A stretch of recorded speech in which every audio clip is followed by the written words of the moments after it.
नमस्कार दोस्तों, last lecture में हमने पढ़ा कि कार्तीय गुणन क्या होता है। अब कार्तीय गुणन पे आधारित एक प्रश्नावली एनसीईआरटी के अंदर, एनसीईआरटी की क्लास जो 11th है उसकी 2.1 एक्सरसाइज जो है वो कार्तीय गुणन यानी कार्टेशियन प्रोडक्ट के ऊपर है। तो डेफिनेशन पढ़ ली, उसकी बेसिक बातें पढ़ ली। अब थोड़ा सा प्रैक्टिस कर लेते हैं क्वेश्चन होगी ताकि वो डेफिनेशन क्लियर हो जाए। आइए स्टार्ट करते हैं। एक्सरसाइज है 2.1, आपको सामने दिख रहा होगा एक्सरसाइज 2.1, ये 11th क्लास की है। तो सबसे पहला क्वेश्चन है कि ये कर्मित युग्म और ये कर्मित युग्म में बीच में बराबर का चिन्ह लगा हुआ था। जब दो कर्मित युग्मों के बीच में बराबर का चिन्ह होता है तो उसका मतलब होता है कि पहला घटक पहले घटक के बराबर होता है और दूसरा घटक दूसरे के बराबर होता है। क्योंकि बराबर का चिन्ह ऐसे तो नहीं आता, बराबर का चिन्ह है इसका मतलब ये वाला कर्मित युग्म और ये वाला कर्मित युग्म एक ही है। और अगर ये एक है तो पहले से पहला घटक कंपेयर होगा। तो जब आप पहले से पहले घटक को कंपेयर करेंगे तो x/3 + 1, लेफ्ट हैंड साइड में पहला घटक ये है, राइट हैंड साइड में आपका है 5/3।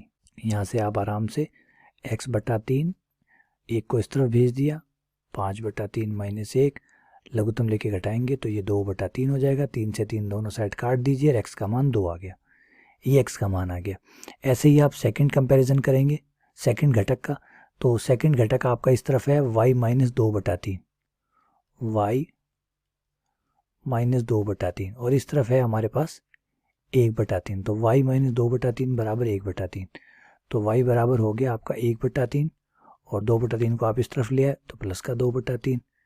तो y बराबर हो गया 3/3 यानी 1। ये लीजिए x का मान आपका आया 2 और y का मान आपका आया 1। ये पहला क्वेश्चन हो गया। क्वेश्चन नंबर 2 पे आते हैं। क्वेश्चन नंबर 2 है यदि समुच्चय A में 3 अवयव है, A में 3 अवयव है तो Na बराबर है 3, B में 3 अवयव है, 3 4 5 अवयव चाहे कोई भी, हमें तो काउंटिंग करनी है। तो काउंटिंग कितनी हुई 3, तो Na 3 है, Nb 3 है। तो बताइए A गुणा B में कितने अवयव होंगे। और हमने अभी लास्ट लेक्चर में पढ़ा है कि A गुणा B में यानी कार्तीय गुणन के अंदर अवयवों की संख्या बराबर होती है कि A में कितने अवयव है इंटू B में कितने, A में और B में कितने अवयव है उनकी गुणा कर लीजिए। तो A में 3 अवयव है, B में 3 अवयव है, तो 3 × 3 9। तो A गुणा B में जो कर्मित युग्म बनेंगे उनकी संख्या कितनी होगी, 9 होंगी। उसके बाद है क्वेश्चन नंबर 3, G ये दिया हुआ है, H ये दिया हुआ है, G गुणा H और H गुणा G बताइए। ये लीजिए G गुणा H, G और H का कार्तीय गुणन करते हैं। G को आगे रखना है, H को पीछे रखना है। तो G आगे रहेगा, पहले 7 को उठाएंगे, 7 और 5 का जोड़ा, पहले 7 के साथ सबके जोड़े बना लीजिए, 7 5 7 5 7 4 7 2 7 4 7 2। फिर 8 के साथ 8 5 8 5 8 4 8 2 8 2। अब आपको साफ क्लियर है कि H × G जब करेंगे तो सब कुछ आना यही है, बस उल्टे क्रम में आना है क्योंकि H के आगे रहने हैं और G के पीछे रहने। तो जैसे 7 5 आया तो उसमें क्या आएगा, 5 7 आएगा। इसमें 4 7 आया, 7 4 है तो उसमें 4 7 आएगा। इसमें 7 2 आया तो उसमें 2 7 आएगा। इसमें 8 5 आया तो उसमें 5 8 आएगा। इसमें 8 4 है तो उसमें 4 8 होगा।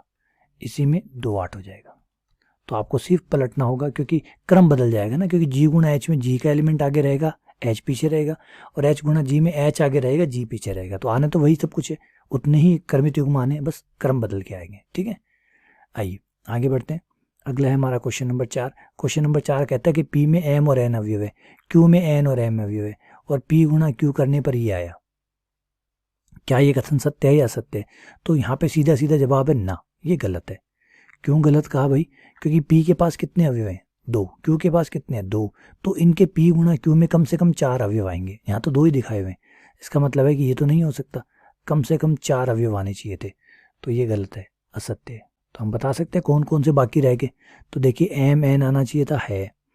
M M आना चाहिए था जो इसमें नहीं है, तो M M को भूल गए, इसे आना चाहिए था, ये नहीं है। फिर N N N N भी इसमें नहीं है, N N को भी आना चाहिए था। और फिर NM, ठीक है। अब ये 2 और डाल दिए जाए तो पूरा बन जाएगा। आइए आगे बढ़ते हैं। अगला इसी का दूसरा पार्ट है, यदि A और B दोनों अरिक्त समुच्चय, ना A खाली है ना B खाली है, ठीक है। A गुणा B जो होता है, A गुणा B वो कर्मित युग्म है। कौन से कर्मित युग्म? X Y का, जहाँ X जो है वो A से लिया गया, Y B से लिया गया। बिल्कुल सही, ये साहब बिल्कुल परिभाषा है। परिभाषा यही कहती है कि A गुणा B का मतलब ये होता है कि कर्मित युग्म और वो कर्मित युग्म जिसमें x जो है वो a से लिया जाएगा, पहला अवयव a से क्योंकि a आगे, दूसरा अवयव b से क्योंकि b पीछे है। तो ये तो बाकायदा परिभाषा है कि a गुणन b जो होता है वो एक समुच्चय होगा। और किन का समुच्चय होगा? कर्मित युग्म का। कौन से कर्मित युग्म? जिनका पहला अवयव a से और जो दूसरा अवयव है वो b से लिया जाएगा। तो साहब ये सत्य बात है, ये जो कथन है ये बिल्कुल सही कह रहा है, कुछ भी गलती नहीं है इसमें, ये परिभाषा ही है। आते हैं आगे, कहा गया कि a जो है वो इतना है, b इतना है, तो a गुणा b इंटरसेक्शन फाई बराबर फाई आएगा। बिल्कुल आएगा। क्यों आएगा?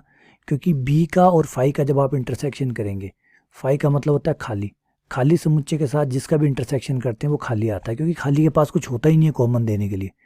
बी इंटरसेक्शन फाई का मतलब बी और फाई में कॉमन निकालेंगे, फाई के पास कुछ है ही नहीं कॉमन देने के लिए, कॉमन देगा कहाँ से? तो फाई आ जाएगा। अब किसी भी समुच्चय बी इंटरसेक्शन फाई बराबर फाई आ गया। अब उसको ए से गुणा करना है, ए इंटू फाई। मैंने आपको बताया था अगर फाई के साथ आप काटते गुणन करते हैं तो फाई आएगा, खाली आएगा, क्योंकि फाई के पास कुछ है ही नहीं गुणन करने के लिए, तो गुणा कुछ होगी नहीं बल्कि ब्रैकेट खाली आ जाएगा। तो ये बात याद रखनी है आपको। और दोबारा भी याद दिला देता हूँ, अगर ए या बी में से कोई भी समुच्चय खाली है तो उनका काटते गुणन भी खाली आएगा, क्योंकि जब कुछ अवयव है ही नहीं तो गुणन किस बात का। ठीक है, ये हो गया। उसके बाद आ जाते हैं नंबर 5। 5 क्वेश्चन में a इंटू ए 3 बार किया गया तो थोड़ा सा लेंदी हो जाएगा। आइए इसको बनाते हैं। ए समुच्चय है बेटा आपके पास -1 और +1, और आपको करना है a इंटू ए 3 बार करना है। पहले आप 2 बार कीजिए, 2 बार करेंगे तो a को a के साथ जोड़े बनाएंगे, ये a रहा, और इसी के सामने दोबारा a लिख लीजिए और इनके जोड़े बनाइए। इनके जोड़े बनाएंगे तो -1 फिर -1 +1, इसका पहला अवयव लेते जाइए दोनों के साथ, फिर इसका दूसरा अवयव लीजिए दोनों के साथ, ये a गुणा a आ गया।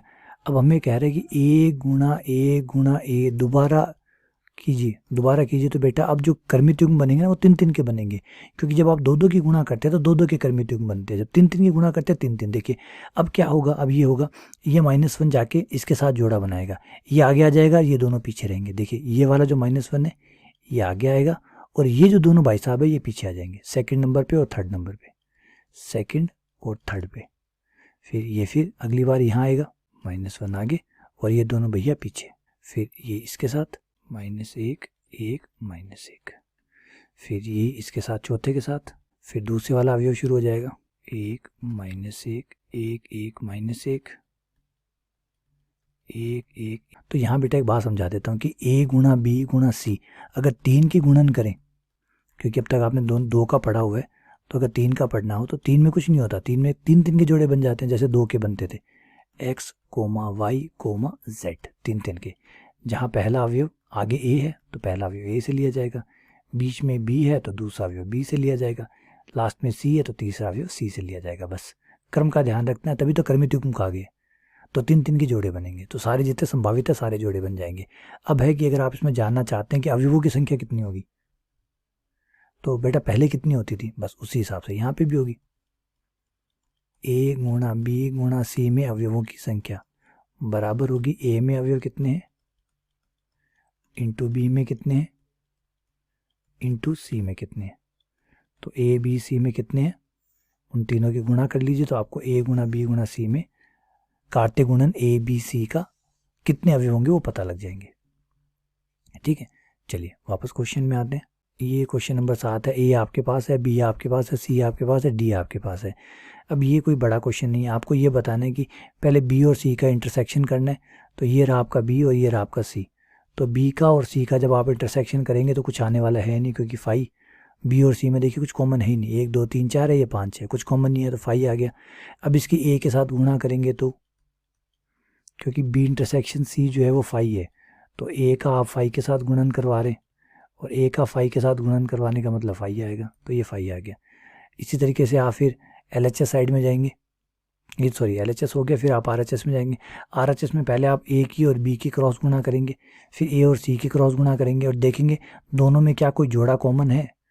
तो लीजिए मैं आपको ए गुणा बी बना देता हूँ। पहले ए गुणा बी, ये ए है ये बी है, तो 1 के साथ बनाएंगे तो ये बनेंगे 1 1 1 2, फिर अगला बन जाएगा 1 4, फिर 2 से स्टार्ट करेंगे, 2 को लेके चलेंगे तो 2 1 2 2 2 3 और 2 4, ये लीजिए टोटल 8 बनने थे, 8 के 8 बना दिए, क्योंकि ए के पास 2 अवयव थे, बी के पास 4 थे, है ना। ए के पास 2 हैं, बी के पास 4 है, तो टोटल 8 बनने चाहिए, 8 बन गए। अब हमें ए क्रॉस बी बना लिया, अब हमें ए क्रॉस सी बनाना है, ए क्रॉस सी। अब ए को सी के साथ क्रॉस करना, ए के साथ ये ए रहा, ये सी रहा, तो ये बन जाएगा 1 5 1 6, 1 5 1 6, 2 5 2 6, 4 बनने थे, क्योंकि ए के पास 2 थे, बी के सी के पास 2 थे, तो 4 बन गए। अब आप मिला लीजिए, क्या इनमें से कोई भी कॉमन है? तो जवाब है बिल्कुल नहीं साहब, कोई कॉमन नहीं। क्यों? 1 5 कहीं है, हाँ आगे एक है, आगे एक नहीं चलता। हम जब कर्मित युग्म की बात करते हैं तो कर्मित युग्म में जब दो कर्मित युग्म बराबर होते हैं तो पहले से पहला बराबर होना चाहिए, दूसरे से दूसरा बराबर होना चाहिए। जैसे अब ये दो देखिए, इन दोनों में पहला पहला बराबर है लेकिन दूसरा बराबर नहीं है ना, तो ये बराबर नहीं माने जाएंगे। दो कर्मित युग्म तभी बराबर माने जाते हैं जब उनके पहले पहले घटक और दूसरे दूसरे घटक बराबर होते हैं। ऐसा इनमें कुछ भी नहीं है, दोनों में कुछ भी कॉमन नहीं है। ए क्रॉस बी में जितने कर्मित युग्म है और ए क्रॉस सी में जितने कर्मित युग्म है, इन दोनों में आपस में कुछ भी कॉमन नहीं है। तो हम कह सकते हैं कि ए क्रॉस बी और ए क्रॉस सी का इंटरसेक्शन किया जाए तो इनमें कुछ भी कॉमन नहीं आएगा, मतलब फाई। इसका मतलब LHS बराबर है RHS, ये सही कहा गया था कि बराबर आएगा। अब ये सेकंड पार्ट आप आराम से कर सकते हैं। ए क्रॉस सी हमने ऊपर किया हुआ है, ए क्रॉस सी ये रहा, बी और डी की क्रॉस गुना करनी है, ये रहा आपका बी और ये रहा आपका डी, इनकी क्रॉस गुना कर लीजिए। दिखा दीजिए कि ए क्रॉस सी में जितने कर्मित युग्म आएंगे सब के सब बी क्रॉस डी में भी होंगे, मतलब उपसमुच्चय होगा। ए क्रॉस सी उपसमुच्चय है बी क्रॉस डी का। उपसमुच्चय का मतलब आप जानते ही हैं कि इस समुच्चय का हर अवयव इस बड़े वाले में होना ही है। देखो होना ही है क्योंकि ए जो है वो उपसमुच्चय है बी का, देख लीजिए ए उपसमुच्चय है बी का, सी उपसमुच्चय है डी का, तो ए क्रॉस सी से जो बनेगा वो बी क्रॉस डी से जो बनेगा उसका उपसमुच्चय होगा। चलिए आगे बढ़ते हैं, अगले क्वेश्चन नंबर 8 पे आते हैं। क्वेश्चन नंबर 8 में 1 2 बी बराबर 3 4 है, तो ए क्रॉस बी करना है। तो ए क्रॉस बी करेंगे तो ये 4 बनेंगे, 1 3 1 4, 1 3 1 4, 2 3, ये लीजिए ये आपका हो गया। अब यहाँ पे है ए क्रॉस बी के कितने उपसमुच्चय होंगे, उपसमुच्चय कितने होंगे? ए क्रॉस बी में कितने अवयव हैं? 4। ए क्रॉस बी में कितने अवयव हैं? 4।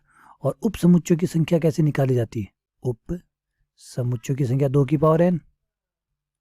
किसी समुच्चय में कितने अवयव हैं वो n, उसे 2 की पावर पे लिख लीजिए, उपसमुच्चय की संख्या हो जाएगी 2 की पावर 4, 2 की पावर 4 यानी 16। इसके 16 उपसमुच्चय बनेंगे। देखिए अब समुच्चय के अंदर कौन है कौन नहीं से कोई फर्क नहीं पड़ता, समुच्चय के पास कितने अवयव हैं n, वो n बता दीजिए और 2 की पावर n कर दीजिए, उतने उपसमुच्चय बनेंगे। ठीक है, चलिए अगले क्वेश्चन पे आते हैं। क्वेश्चन नंबर 9, मान लीजिए कि ए और बी दो समुच्चय, n ए के पास 3 है, n बी के पास 2 है, और यदि x1 y2 z1 ए क्रॉस बी में है, ठीक है, तो 3 गुणा 2 भाई 6 बनने वाले हैं, 6 बनने वाले हैं। तो ए और बी को ज्ञात कीजिए, बिल्कुल अभी ज्ञात कर देते हैं। आगे आगे वाले जो होते हैं वो ए के अवयव होते हैं, पीछे वाले बी के अवयव होते हैं। तो ए के पास कौन कौन हुआ? आगे आगे अवयव x y z, पहले पहले जो घटक है वो हमारे ए समुच्चय के होंगे क्योंकि ए क्रॉस बी बनाया गया। देखिए आप बेटा साफ लिखा हुआ है क्या ए तथा बी है, ए तथा बी दो समुच्चय है यदि x1 y2 z1 ए क्रॉस बी में है, मतलब पहला अवयव ए में है दूसरा बी में। तो अब बी में कौन कौन हुआ? जो दूसरे नंबर पे दूसरे घटक कौन है? 1 है, 2 है, 1 है, तो 1 और 2 ही दो ही हुए क्योंकि 1 को तो 2 बार तो नहीं लिखेंगे, ये लीजिए। और ए के पास 3 ही होने चाहिए थे, बी के पास 2 थे, ए के पास 3 है, बी के पास 2 है, सही है, ठीक है। अगला क्वेश्चन नंबर 10, ए क्रॉस ए में 9 अवयव है। अब ए क्रॉस ए में 9 अवयव है तो बेटा ये भी ए है ये भी ए है, तो दोनों में समान अवयव होंगे। अगर ए क्रॉस ए में अवयवों की संख्या निकालें तो ए क्रॉस ए में कितने अवयव होंगे? ए में अवयव इंटू ए में अवयव, ए में अवयव इंटू ए में अवयव, और ए क्रॉस ए में हमें कहा गया कि 9 अवयव है तो ये 9 हो गया। और ये एन ए सेम होने की वजह से ये हो गया आपका एन ए का स्क्वायर को इधर भेजेंगे तो एन ए कितना हो जाएगा?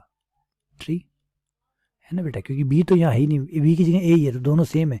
तो N A into N A square हो गया, एन स्क्वायर बराबर 9 दिया तो एन ए बराबर 3 हो गया।